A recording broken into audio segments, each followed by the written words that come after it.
Hi, everyone, and welcome to the Private Practice with Soul podcast. This is the first podcast for counsellors that just don't align with the traditional approaches to business and that want to use their spiritual gifts, talents, and interests to create, you guessed it, a private practice with soul.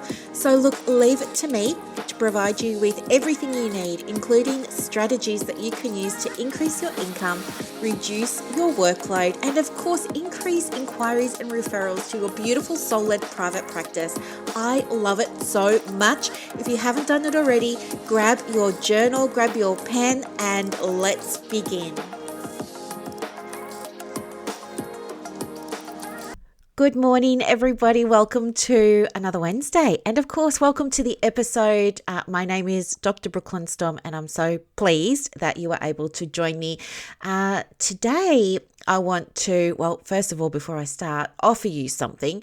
And that was if you would like me to give you a breakdown or an overview of how the last launch went, because that's done and dusted now.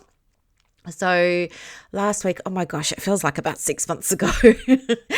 But last week we had the launch the doors opened for the second time to Clients on Demand. And I've had a few people ask me how it went. And so I just thought, I love being transparent. In the ACPPO, periodically I do share the insights from the group, and some people really enjoy looking at how the engagement is going, what are the most common posts, things like that, and some of those people have said, oh, they'd love to see a little bit of a breakdown. But if you'd like me to share with you a breakdown of how what the launch looked like and how it went and what the numbers were and things like that, do let me know. Send me a private message on Facebook or send me a private message on Instagram. My handle there is at the Private Practice Coach, because I don't mind sharing that with you, and I want you to see what it can look like for you too. But anyway, what are we talking about today? Okay, first off, we've had a request for a podcast episode. So I'm just going to read it out. So if my voice goes a little bit funny and stilted, it's just because I'm trying to read. And yes, I still need another coffee. Okay, so here it comes. The question was how to transition between service offering and new service offering, managing clients that moving forward may not align, and inquiries based on the old model. This is something that has been coming up for me as I've been moving closer to launching my new service. And whilst I'm navigating, well, I'm interested in other perspectives, and I also believe this could be a pain point for others. So absolutely, let's have a conversation about this, because I think too it aligns really well with my approach, because, helping counsellors find their voice, helping them learn to stop comparing themselves to the rest of the world and access the wisdom that they already have within them and build that trust with themselves is something that's super important to me too. But I wasn't always working like that. And my practice, even my traditional counselling private practice, had a big transition too. So, the story, it was Medicare, blah, blah, blah. And then I retired from psychology. I can't believe that was 2 years ago now. September the 1st, 2020 it was. Coming up on 2 years. Again, feels like a lifetime. But I had to transition my clients there as well from, paying some kind of a gap to, well, they weren't paying much of a gap, honestly. I think at the time, what was I charging? I think I was charging $175 or something, and they were getting $88 back. So whatever, so maybe $80. Is that right? I don't know. I'm thinking off the top of my head, $80 or $90. And then moving into full fee pay model did also require me to navigate that transition. So I can absolutely speak to this. And of course, I've got ways that you can do it. Like, you can find shortcuts. I think that, what was I saying in the launch recently? Smart people buy themselves time by buying other people's mistakes. Yeah. So, you can grab my mistakes just on this podcast and save yourself some time. So, I guess you're wanting like the breakdown of the step by step. So I'm just going to jump straight into how I did it. First off, I always start with my intention. So maybe you've done this already, but start with your intention. Look at, why do you want to make this transition? What is the new vision for the practice, or what is the new vision for the services that the practice is going to offer? And what will that mean for existing clients? So that's really where you have to start, because that is going to become your North Star, and everything else that you do from that point on is going to be based on the foundation of your intention and your bigger vision for the service and for the private practice. So really allow yourself to anchor into that. And you know how to do this already. If you don't, go back and listen to some of the earlier podcast episodes on intention setting and creating your vision for your private practice. The next step really is to set a timeline. So for me, I set the timeline of 3 months, so 12 weeks, because that felt aligned with me in the moment. And I just wanted to make sure everybody had enough time to finish up existing sessions and things like that. But choose a timeline, because you want the shift to be really clear from that moment, right? The clients need to feel there has been a shift from that moment. So that's also going to require, so if you say, it doesn't have to be 3 months, right? It might be 4 weeks. It could be 6 months. Totally up to you. What feels right for you. The important thing is that all of your clients are informed, because there may be some clients that you're already working with that also align with the new vision for the private practice and will stay with you. It's not that we're going to lose everybody and call in a whole bunch of new people. What we want to try and do is accommodate existing clients, right? Because it's much easier to keep and look after existing clients than it is to find a new one, right? Okay, think about how much energy you put into finding new referrals and new inquiries. Much easier to look after existing ones. Anyway, so that would be the next step. And then look at your communication strategy. So this is where that masculine energy comes in, and we're going to be looking at a structure and a process.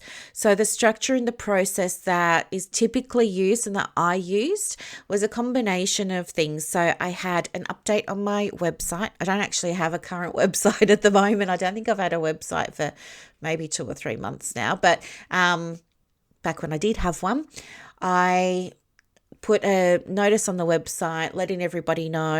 It was like an announcement, because I wanted to declare it, because I just thought that once I make that public declaration out to the world, out to the universe, like everything will just happen for me.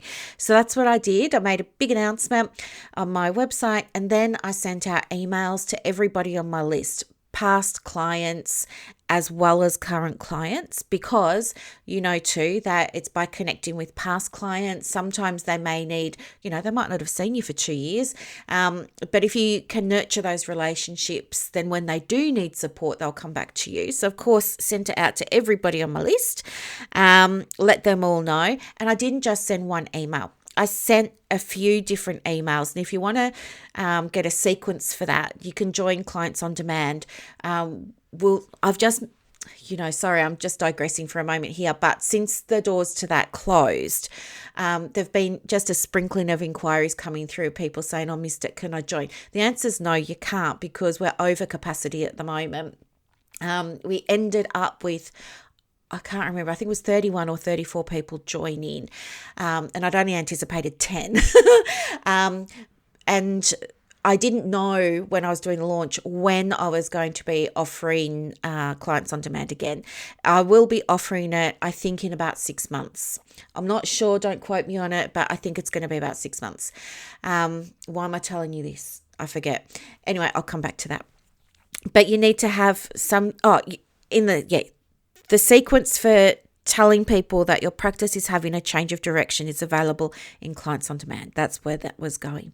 So if you want that, you can come along to the next round. But create an email sequence that's going to let people know why you've created this change, what it's going to mean for them, all of that sort of jazz, and get that going out. The next thing that you want to do is, if you have a physical space, make announcement posters and put it up everywhere that you're really pleased to announce the change in direction, and this is what the practice is going to look like moving forward, and all of that sort of stuff.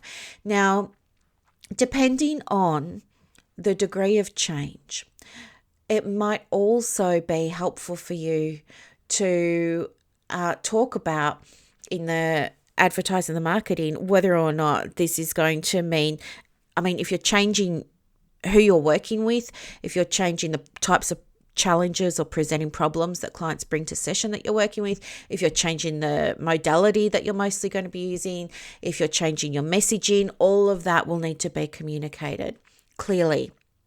And then if you're using a virtual admin group, like I used to use one that were based in Brisbane called One Point Connect. They were just amazing. They were super affordable. They sort of charge with the size and the workflow of your business. So it was really great for me to get started, because it meant I could get support I needed without it costing me an arm and a leg. But you will need to I'm not affiliated with them, don't worry. I'm just letting you know what worked for me. What was I going to say? But you will need to let your VA or your admin know to communicate this to people moving forward. Now, it can also be helpful because you're going to be seeing some clients face to face, having a conversation with them, not on their session time, but maybe, I don't know how you do it, but my sessions were always because of Medicare. I just used to stick to delivering a 50-minute session and keeping that 10 minutes at the end as a little bit of a buffer for the odd client that did need to go over a bit, or for my time to go to the bathroom or get a drink of water and, step outside and get some fresh air on my skin before I went in for the next client. But you can use some of that buffer time in your therapy hour that you've got in your diary to explain to people what the change is going to mean for them, and answer any questions that they may have. The next thing that you want to do is, if I didn't mention it already, you set your timeline, communicate the transition, and then you're going to, have a look at your caseload, because there will be clients that you've been working with for a long time, and you need to figure out what your change is going to mean for them and what you want to do with those particular clients. So this is different for everyone. It's different for every private practice owner because of your values, but it's also different based on your clients, the relationships that you have with your clients and your clients' needs. So look at it on a case-by-case basis. But my best advice would be do what's ethical. I wouldn't be telling new people, I'm not going to work with you anymore because my focus is changing. I would continue to complete treatment or therapy with existing clients. Where you have ongoing clients, though, you're going to have a conversation with them and either contain the sessions and put an end date on it, or you might choose to refer them on if they're agreeable to that, or you might choose to continue to work with those clients, but just not replenish them. Okay, or you could say, well, I'm happy to continue to provide services to you for the next amount of time, and then after that, we might need to look at other options. So, as I said, it's very individual. You want to do, when I say ethical, I'm not saying that to scare you. I'm just saying because we have a duty of care to our clients, and we need to make sure, regardless of which group you're in, we need group meaning like AHHCA or ACCA or ACA or FAGFA or any of the CAs, you need to follow the guidelines that govern your practice as a counsellor. And while all of the guidelines are very similar, sometimes they're also a little bit different. So do check with them on what they say about termination of therapy, therapy extensions, duty of care, all of those sorts of things, and allow your transition to also be guided by that, because the last thing that you want to do is, what do I want to say? The last thing that you want to do is, I guess, again, this is going to sound scary, but I don't mean it to sound scary. It's just the psychologist in me, because when you practice as a psychologist, it's all about ethics, ethics, ethics, ethics, ethics. Like your first 3 or 4 years of study include ethics. And one of the things that is a very big degree of importance is doing no harm.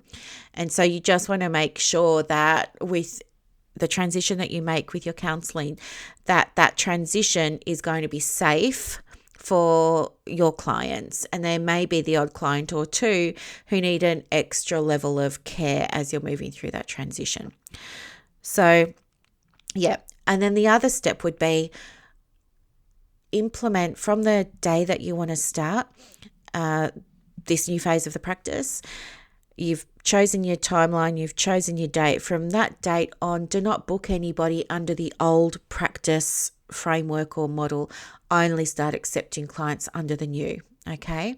So then you are in a transition period where you're finishing off work with existing ones, and all the new ones are coming in under the new framework, under the new model. And then probably after a period of about 3 to 6 months, everybody will be under the new model. Okay. So that's kind of how it's going to look like for you. What else did I want to share with you? Yeah, I just want to share with you that it's safe for you to honor your intention. You know, you set that intention, you align the practice with it, and it's so safe for you to honor it. In fact, you must honor it, because how are people going to work with you and get the best result from working with you if you're not honoring that? So you have to show up with integrity.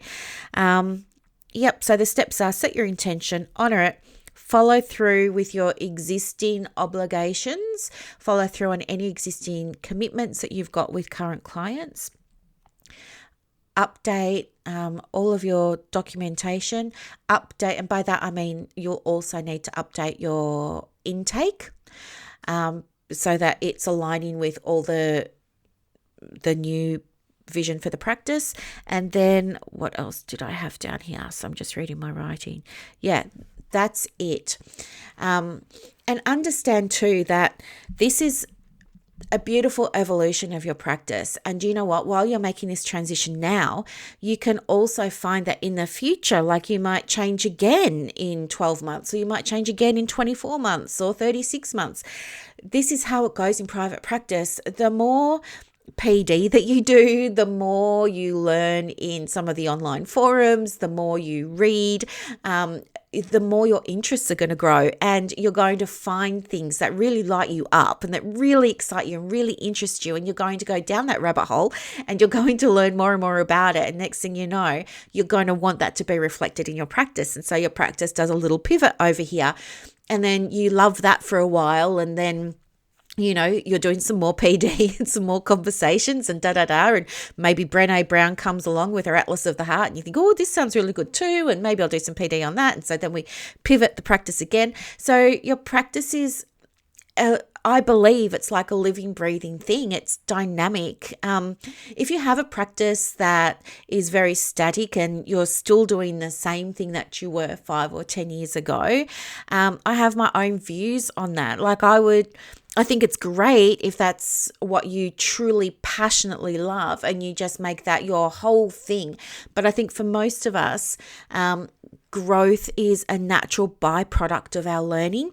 And for that reason, we need to have marketing that allows us to grow, that allows us to expand, that's going to grow with us. Yep. So anyway, this won't be the only time that you go through this. So it's really important that you have a process in place to support you, so that when it happens in the future, you know exactly what to do. Okay, so the steps are to set your intention and really understand your new big vision and connect in with that. Honor it by following it through. Finish up any existing obligations that you have with current clients. We don't want to disrupt their therapy or their treatment, whatever they're having with you. If you have ongoing clients, speak to them individually and make a plan with them that's going to fulfill your obligations under duty of care. Update your intake procedures. Make sure you've got some good communication happening throughout the practice with, most of your touch points in the practice, so that everybody in the practice, including your clients, can get really excited with you and feel like they're part of that transition, feel like they're part of that growth. So think about ways that you can help your existing clients feel like they're part of it, because when they feel like they're part of it, they're going to engage, and that can be a really, really empowering thing for them, and it's great for you. So those are some key steps that you would follow as you transition away from working with one type of client or one type of presenting problem or one type of therapy over to something that feels more aligned for you now. Okay. So as I said, this stuff is covered in Clients on Demand. However, good news, I can tell you about it now actually, because it's Wednesday. So I haven't shared this yet, but I've hinted at it. So there are 2 new memberships that you might be interested in. One is for newbies to private practice, or people who are in private practice who might be curious about whether they have everything in place that they need. It's a membership. It's $7 a month. And in that membership, you get resources. Can you hear that? That's Gabe. Gabe, good boy. He's nesting. There you go. Good boy. Sorry about that. Yeah, it's full of resources. Plus, every month you get 2 things. You get a live Q&A coaching call with me, which I love to do. And if you were part of the boot camp, they are so much fun, right? And then the other thing that you get each month is a training. A new training comes out each month for private practice. So that's the first membership. So feel free to come along to that if you like. And you can cancel anytime, and there's no locking contracts or anything like that. It's just $7 a month. And the other one is $49 a month, and that's called the Private Practice Inner Circle. And that is for people who have already put the foundations in place for their private practice, and are wanting to take it deeper, are wanting to, when I say take it deeper, I mean in the $7 membership, the Success Hub, you get the basics. In the Inner Circle, you get more than the basics. They go further in that. The spiritual stuff in there. We look at different ways. We look at the masculine and the feminine ways of building your private practice, all that sort of stuff. So that's $49 a month as well. So if you want to join that, you can. And in that group, you get fortnightly live Q&A calls, and you get the monthly training, and you get a portal with all resources in it. If you know me, I'm no fluff. I over-deliver. Well, I like to think I over-deliver. So you should definitely come in and check it out. Now, I know because of what happened with enrollments for Clients on Demand, some people asked me, so I only had options there to do subscriptions or payment plans, I only had payment plan options, but there were 4 or 5 people that said, I just want to pay in full so I can write it off for my tax before June 30. So I will go into the Success Hub and into the Inner Circle, and I will create a pay in full for 12 months for those of you who want to do just that. If you want to purchase a 12-month membership and claim it back, and spend that money before June 30, you'll have that option to do that as well. So they do count as business expenses, which is nice. So you can claim it off for work. And it may also cover some of your PD, for those of you who are looking to have PD, some of those monthly trainings can absolutely count towards that PD for you as well. Oh, and the other thing that you get with the groups is each membership, the Success Hub and the Inner Circle, both have their own separate Facebook groups as well. You don't have to be in the Facebook group if you don't want to. I know it's not for everyone. And some people can't be on Facebook for other reasons, but if you want to be part of a community, then that Facebook group is there as well. Okay. So I know, do you love it so much? It's just another opportunity to work together and just see how you go. Oh, and the other thing is, if you join the inner circle, you get the Private Practice Success Hub included in your membership. So you don't pay 2 lots of fees. I know. Do you love it? I thought you would. So look, I will put in the show notes here as well for you. I will put the links to both of those mini memberships, so you can come in and check them out. They're both brand new, so don't expect that you're going to come in and there's going to be thousands of members. There's not, because I'm only just opening them this week, so there won't be many bodies in there yet, but it will grow over time, as with anything. The advantage to you coming in when it's so early on, and while there are a few people in the group, it's that you're going to be able to get more time with me and have more questions answered by me. So, and I would love to do that for you, of course. So anyway, they are the new things that are happening because, as I said, I really want everybody to be running successful private practices by the end of the year. This was my big intention for 2022, and I know that some of you weren't able to join Clients on Demand.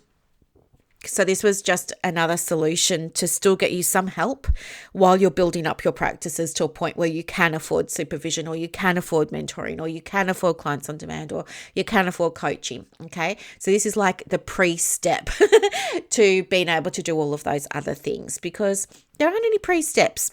Okay. So I hope this was super duper helpful. I hope that you loved it so much. And if you have any questions at all, feel free to reach out, not by email, but either on Messenger or on Instagram. I will talk to you soon. Happy Wednesday, everyone. Bye.